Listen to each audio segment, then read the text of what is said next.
तो वही थोड़ा फिर दोबारा उसको करना पड़ेगा बीच में, ये बीच में कट जाता है तो बड़ा दुख देता है। सो फॉर्मेशन ऑफ इओबायोन्ट्स हम लोग डिस्कस कर रहे थे। तो अब ये जो इओबायोन्ट्स बनेंगे कैसे, तो the following events could have been responsible for the formation of first living cell. क्या क्या? ओके ना, बिकॉज कुछ तो बाध्य करना पड़ेगा ना। तो now due to the tendency of organic macromolecules to aggregate large colloidal particles, ये चिरंजीत भी तो बोलते क्लास वास करनी ना, वो भी क्लास वास करता नहीं, वो भी वही करता रहता है जो गेम वेम खेलता है, पबजी खेलता है पबजी। चलिए, so due to the tendency of organic molecules to cover large colloidal particles, the conservates formed. These contain more than one types of proteins, nucleoproteins, and other organic molecules in various combinations. देखो समुद्र में सब कुछ था, है कि नहीं, बस मिस्सी वाला दरकार थिला। तो पहले क्या था, पहले आप लोग जो है हॉस्टल में रहते थे, तो कौन सा गाय का कौन सा गोबर किधर आके बैठा रहता था। अब रश्मि है, उधर चिरंजीत है, उधर पंकज है, उधर शैलेश है, उधर सुप्रीत है, तो अलग अलग प्रकार के लोग इकट्ठा होकर थे, तो कुछ मजा आता था। बट अब क्या है, गौती पूरी चला गया, वो अपने दोस्तों के साथ ऐसी बदमाशी कर रहा है। ये जो पात्र है वो अपना बरहमपुर में जो पापड़ वापड़ बेच रहा होगा। ऐसे सब अपना अपना जगह लग गए, तो अब उन्होंने अपना मेन पर्पस को छोड़ दिया और क्या, तो लाइक दैट। तो इसलिए जब सब हैं तो कोई भी मिक्स हो सकता है, दिक्कत क्या है।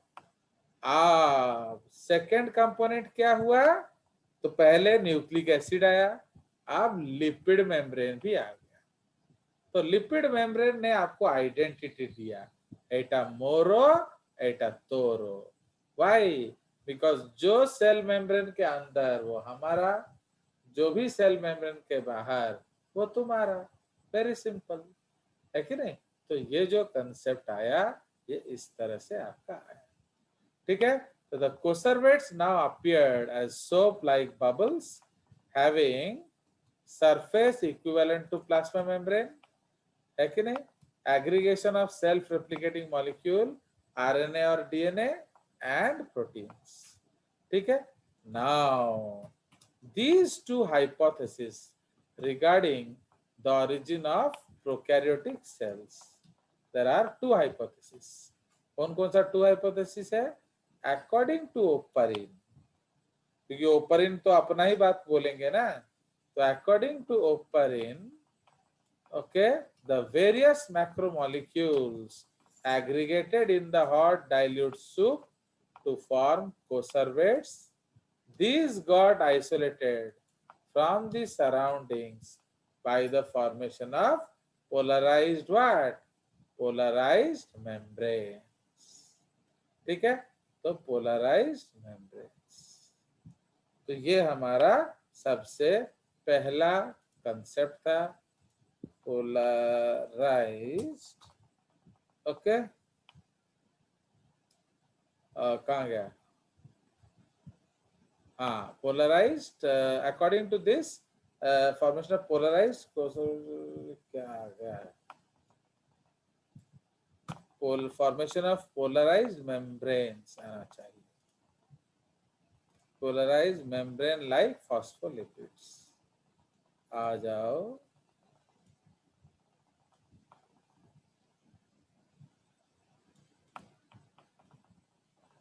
Okay,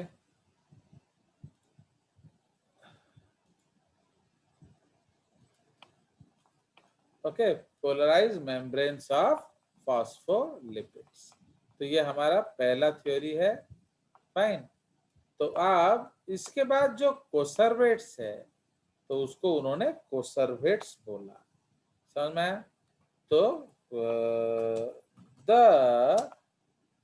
कोसर्वेट्स with nucleoproteins or in which nucleoproteins were formed developed into first living cells or protobionts, ठीक है,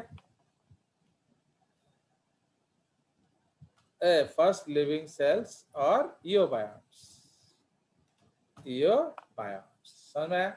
सो इसीलिए आपका जो इधर से कौन कहले ये कोसर्वेट में ही समहाउ न्यूक्लियर प्रोटीन्स आ गया होगा, समहाउ मेम्ब्रेन आ गया होगा, एंड ये आपका पहला सेल बनाया। But according to होरोविट्ज and Orgel, इन्होंने कौन सा थ्योरी दिया था याद है? RNA first hypothesis. ये उस पार्टी वाले लोग हैं, तो लेस्ली ऑर्गेल एंड होरोविट्ज। तो आप इन दोनों ने क्या प्रूव किया या क्या बोला? That nuclear protein molecules formed aggregates in the hot soup of protein C. These got surrounded by nutrient shells and limiting membrane and formed the first cell. तो ये दो थ्योरीज है। एक ने बोला कोसर्वेट के साथ डीएनए और लिपिड आ गया होगा एंड उसने आपका पहला सेल बनाया। दूसरा बोल रहा है कि न्यूक्लियर प्रोटीन मॉलिक्यूल्स जो है वो एक्यूमुलेट किए, उसके चारों ओर न्यूट्रिएंट शेल्स आया, लिमिटिंग मेम्ब्रेन आया एंड आपका पहला सेल बना। ठीक है, बट जो भी था पहला सेल वो क्या था? वो प्रोकैरियोट था। समझ में आया? तो हुसोएवर, तो उन्होंने यही बोला कि भाई जो भी पहला सेल था वो आपका क्या था? वो प्रोकैरियोटिक था। समझ में आया? क्यों? बिकॉज उसमें डेफिनाइट न्यूक्लियस नहीं था।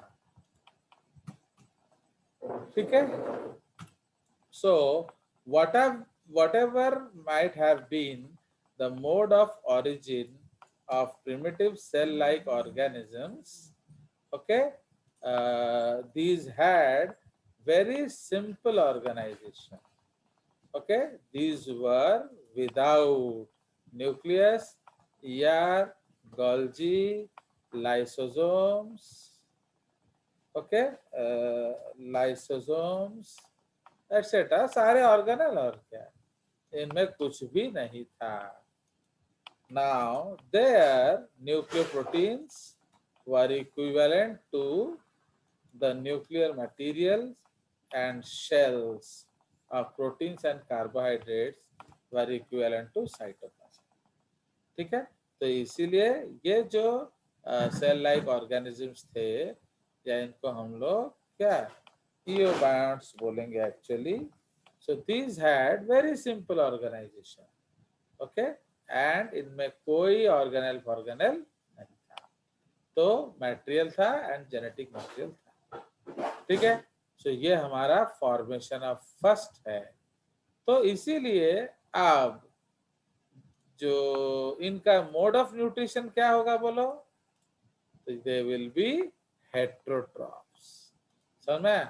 आपका खाना ऑलरेडी मिल रहा है, फाइन, तो अब फूड इज देयर है कि नहीं? तो अब ये जो फूड इज देयर ना, ये जो फूड है आपका, इसको आप खाओ या बनाओ। तो सबसे इजी क्या है बोलो? खाओ। खाओ। तो इसलिए जो पहला मोड ऑफ न्यूट्रिशन क्या होगा? वो आपका हेट्रोट्रॉफी होगा। सो द प्रोटोबायोन्ट्स, या इसको बार बार ये प्रोटोबायोन्ट क्यों लिख देते हैं?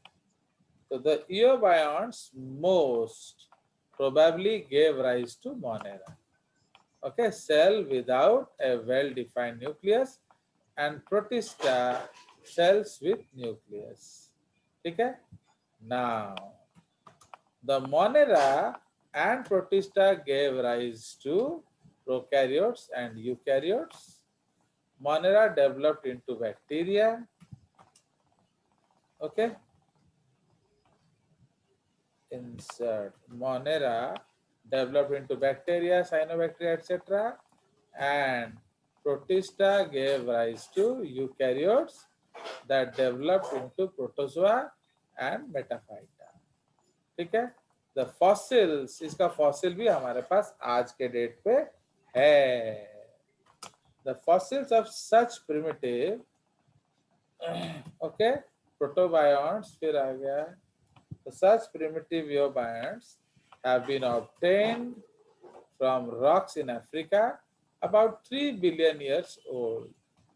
These were named Eobacterium isolatum. ठीक है, तो ये जो फॉसिल हमको मिला है अराउंड 2.9 बिलियन ईयर्स ओल्ड है ये, तो इसका नाम है Eobacterium isolatum. फाइन, तो ये आपका बायोजेनिक फिनिश. तो इसलिए लोग सोच रहे हैं कि जो पहला सेल आया होगा वो श्योरली मोनेरा हो. ठीक है, बट कुछ लोग सोच रहे हैं कि नहीं, हो सकता है कि प्रोटिस्टा हो, तो इसीलिए उन्होंने दोनों लिख दिया.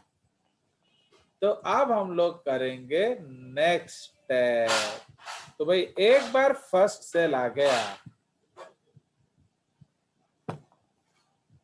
मतलब क्या हो गया? Origin is finished.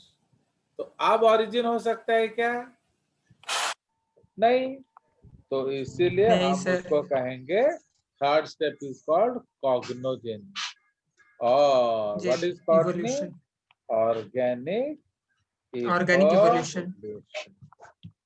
तो दिस इज कॉल्ड कॉग्नोजेनी या ऑर्गेनिक इवोल्यूशन.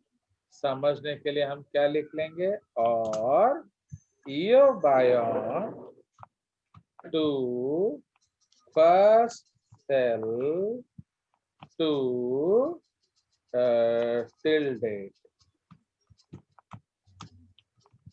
ठीक है, तो आज तक जो चेंजेस आ रहा है वो सबको हम किस में घुसा देंगे? कॉग्नोजेन. क्लियर? तो अब हम लोग इसी टॉपिक को आगे डिस्कस करेंगे. So this is called cognogenetic development. मतलब क्या क्या हुआ. Fine. After how first cell went ahead. Okay, समझ में आया? तो ना आपको क्या मालूम है दैट एक्चुअली जो पहला सेल है उसके पास अमाप खाने पीने को था. ठीक है जी, it had a lot of food. तो अब इसीलिए जो नेक्स्ट पॉइंट है हमारा क्या है? That is development of feeding habits. Okay, development of chemosynthesis.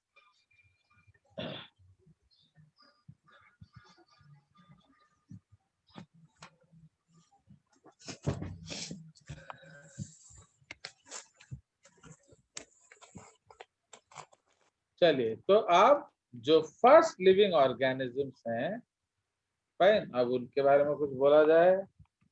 जो फर्स्ट लिविंग ऑर्गेनिज्म है, ओके, ये पहला पॉइंट लिख लेते हैं. Were prokaryotes known as progenote, that is first sign of life on earth. They had naked DNA, मतलब nuclear membrane नहीं था. Nutritionally they were chemoheterotrophs. ठीक है.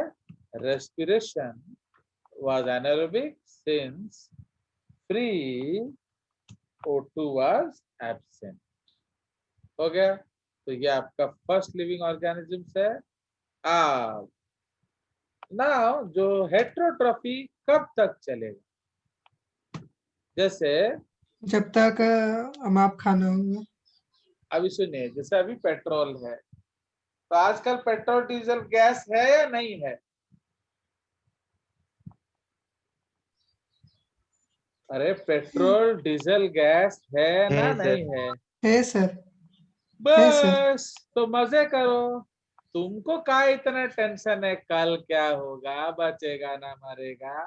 तन्ने की है, तुम मजे करो. Enjoy enjoy. बट अगर अब से कुछ नहीं करोगे, जब सारा खत्म हो जाएगा तब आ करके क्या करोगे? तो समझ में? तो if we don't, so we know now that our petrol deposits are under stress. तो किसी ना किसी दिन वो खत्म हो जाएगा. पता है कि नहीं है आपको? Yes sir. पता sir. है। तो कुछ ना कुछ अब से अगर हम नहीं करेंगे तो उस समय सडनली खत्म हो जाएगा। तो जब उस समय सडनली खत्म हो जाएगा तो आप क्या करोगे? So you'll have no other options. Understand?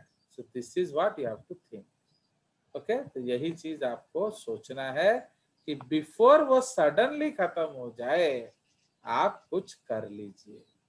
तो उसी तरह से जब पहले का लाइफ होगा तो पहले पहले जो आपका लाइफ होगा तो लोग खा रहे होंगे, पी रहे होंगे आराम से, दे वर एंजॉयिंग कीमो हेटेरोट्रॉफी। पर धीरे धीरे क्या हुआ? खाना खत्म होने खाना लगा। शॉर्टेज हुआ। ओके, तो जब खाना खत्म होने लगा तो किसी ने कुछ अलग सोचा। तो that was the discovery of chemosynthesis. Okay, so that was the discovery of chemosynthesis. ठीक है? So as the environment over the earth cooled down further, formation of new organic molecules stopped. ठीक है? क्योंकि अब तो टेम्परेचर धीरे धीरे कम होने लगा। So the already present organic materials decreased due to continued heterotrophy. Fine. Now, before the organism disappeared in the sea broth, new modes of nutrition were developed. One of them was chemosynthesis. ठीक है? The organisms performing chemosynthesis are called chemoautotrophs. They were anaerobic. Chemoautotrophs developed the ability to synthesize organic molecules from reducing inorganic raw materials present in the cell. तो समझ रहे हो? तो अब इसका मतलब क्या है कि वो अपना जो खाना बनाने के लिए तो हम लोग एनर्जी कहाँ से लाए? तो for example now let us right, तो इसका इक्वेशन क्या होगा बोलो? CO2 प्लस H2S एरो क्या बनाएगा? C6H12O6 प्लस, ठीक है, C6H12O6 plus sulphur plus energy. समझ में आया? तो यही आपका कीमोसिंथेसिस का साइकिल है। कोई शक? बोलो, कोई शक? Now how to produce this? तो आपको एनर्जी चाहिए, तो एनर्जी को सपोज हमने आयरन सल्फाइड को तोड़ा एंड आयरन बनाया। फाइन, तो what we do, we broke iron and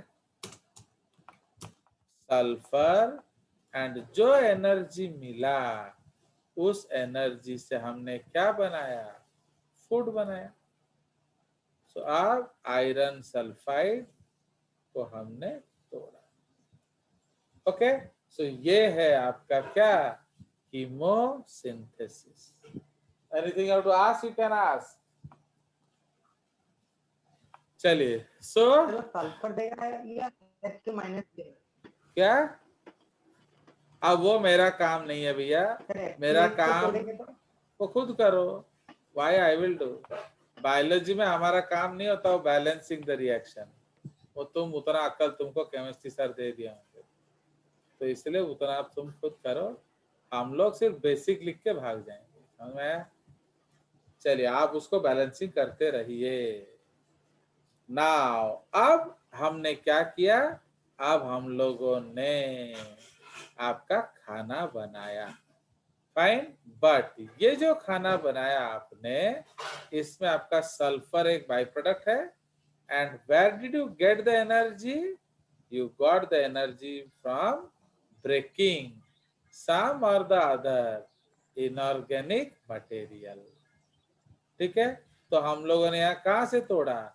हम लोगों ने H2S को, फेरिक FeS को सल्फाइड तोड़ा। तोड़ा। कोई नाइट्रिक एसिड को तोड़ेगा, कोई किसी को तोड़ेगा। समझ रहे हो? तो इसीलिए अकॉर्डिंगली इनका अलग अलग नाम है। Okay, so sulphate reducing bacteria, iron bacteria, nitrifying bacteria, इस तरह से बहुत सारे अलग अलग बैक्टीरिया हैं। तो वो लोग अलग अलग सोर्सेस से लेते हैं। अब हमारा ये पॉइंट नंबर शायद 3 था ना 2 है, देखो 3 था। तो अब नहीं, ये तो हमारा हो गया ना। So this we have finish. तो हम लोगों ने खाना तो बना लिया, अब हम लोग फोटोसिंथेसिस डेवलप करें। क्यों? आप देखो, व्हाई टू ब्रेक मॉलिक्यूल्स, जबकि भगवान ने इतना सुंदर सूरज दे रखा है कि नहीं? सो इसीलिए डेवलपमेंट ऑफ फोटोसिंथेसिस। तो ये आपका 2 स्टेजेस में हुआ। So after some time chlorophyll molecule develop. इसको पहले बैक्टीरियो क्लोरोफिल आएगा। Bacteriochlorophyll develop which could absorb solar light and convert into chemical forms. ठीक है? It developed complete this developed completely autotrophic organisms called photoautotrophs. क्यों? This is because bacterio chlorophyll had a unique feature that it could trap sunlight. Okay, so it could trap sunlight and use it to reduce carbon dioxide. समझ में आया? तो use it to reduce carbon dioxide. समझ में आया? तो ये आपका कंसेप्ट था। तो इसीलिए इसका नाम क्या पड़ गया? फोटोसिंथेसिस।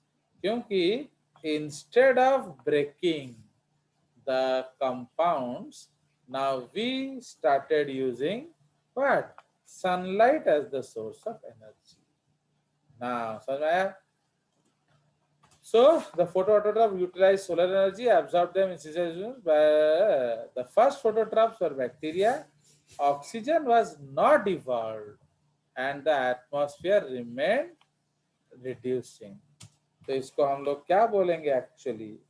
एनॉक्सीजेनिक फोटोसिंथेसिस। समझ रहे हो? तो अब ये अनऑक्सीजेनिक फोटोसिंथेसिस है। नाउ उसके बाद हमारा क्या आया? तो ये आपका बैक्टीरियल क्लोरोफिल का कंसेप्ट था। अब नेक्स्ट डेवलपमेंट क्या हुआ? इसको हम बी ले लेंगे।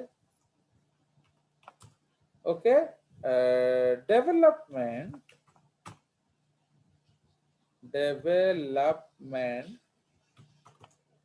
Of chlorophyll.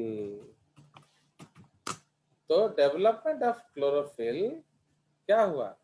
तो ये तो हम जानते हैं, अनऑक्सीजनेटेड डोनर्स।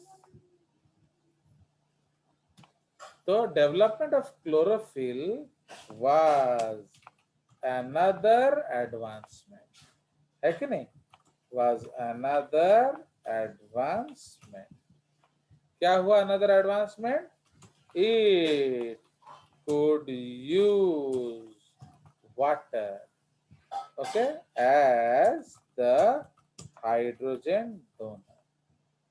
ठीक है? It could use water as the hydrogen donor instead of H2S या FeS. ठीक है? तो ये आपका कंसेप्ट है। तो अब यहां हम लोग एक्चुअली इसका केमिकल रिएक्शन लिख देंगे। तो बताइए इसका केमिकल रिएक्शन क्या होगा? तो बोलिए इसका केमिकल रिएक्शन क्या होगा? CO2 plus water. No water कहाँ से आया?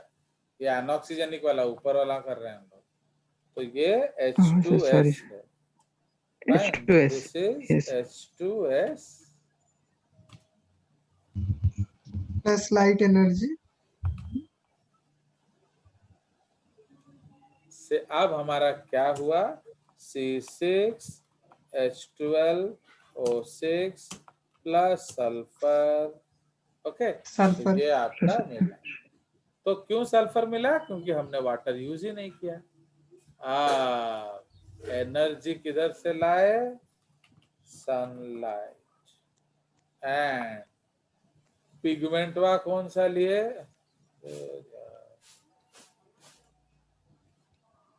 Bacteriochlorophyll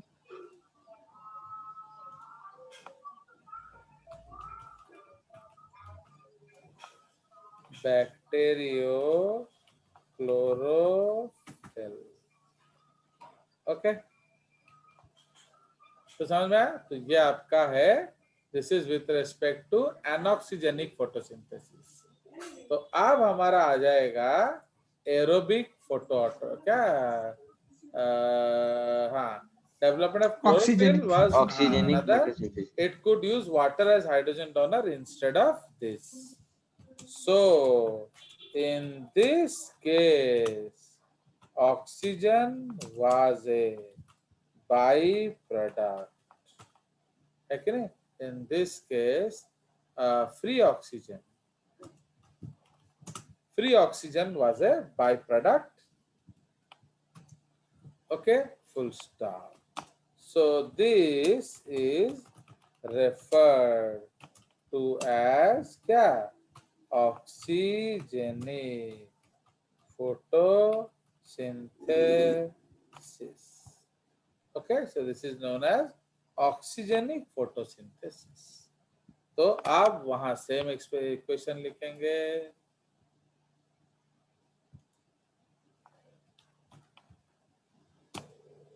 CO2 plus H2O। अब इसको स्प्लिट किया क्लोरोफिल ने एंड क्या बनाया? सो ये बनाया C6H12O6 प्लस क्या बोलो? Oxygen Oxygen. Plus energy. H2O ठीक है, तो ये हमारा कंसेप्ट हो गया। चलिए, उसके बाद एक और डेवलपमेंट होगा। तो जैसे ही ऑक्सीजन आया तो मजा आ गया, है कि नहीं? तो अब सी पॉइंट आया। अब जो ऑक्सीजन जब आ गया तो क्या करेंगे? Development of ozone layer. ठीक है, तो डेवलपमेंट ऑफ ओजोन लेयर। तो अब इसमें हम लोग इक्वेशन फॉर्म में ही लिख लेंगे, है कि नहीं? तो नाउ इक्वेशन फॉर्म में कैसे लिखेंगे? O2 प्लस O2 gives क्या? बोलो, ओजोन का फॉर्मूला क्या है? gives 2O3। O3. ठीक है, O2 plus O2 gives 2O3. So this is called what? Ozone. And उसके लिए एनर्जी कहाँ से लाए? बोले Low wavelength, high sir energy. Sunlight से UV. H mu sir low wavelength UV rays. So where did we get the energy from? We got the energy from low wavelength UV rays. ठीक है,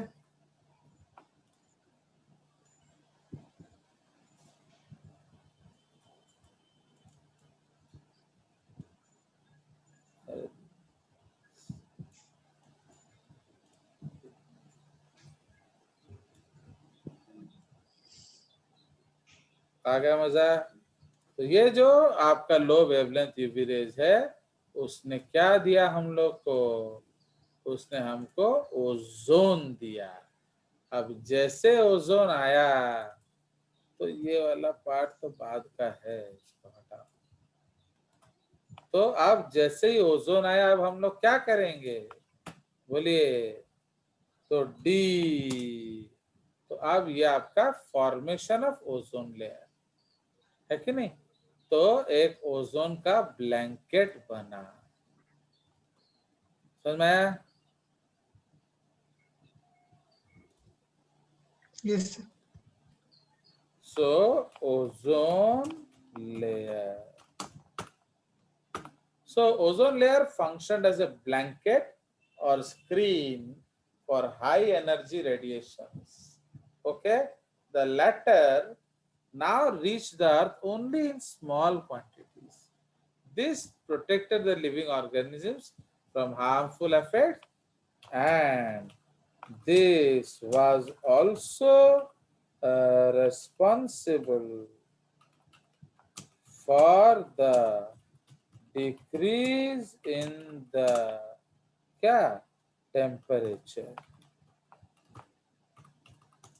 of Earth to sub-zero to 50 degree centigrade. ठीक है, इसने आपका temperature को घटा दिया।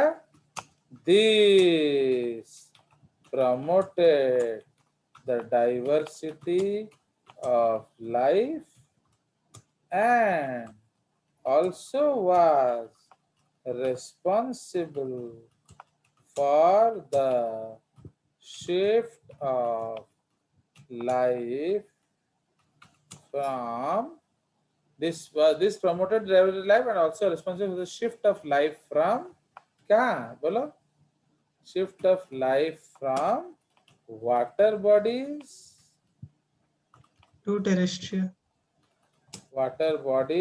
to land। ठीक है, तो ये जो चेंज के लिए भी कौन रेस्पॉन्सिबल था, ओजोन लेयर। कोई शक? चलिए, तो आगे का हम आगे करेंगे, कट जाएगा अभी, तो अभी आपका कट जाएगा, तो इसलिए विल नॉट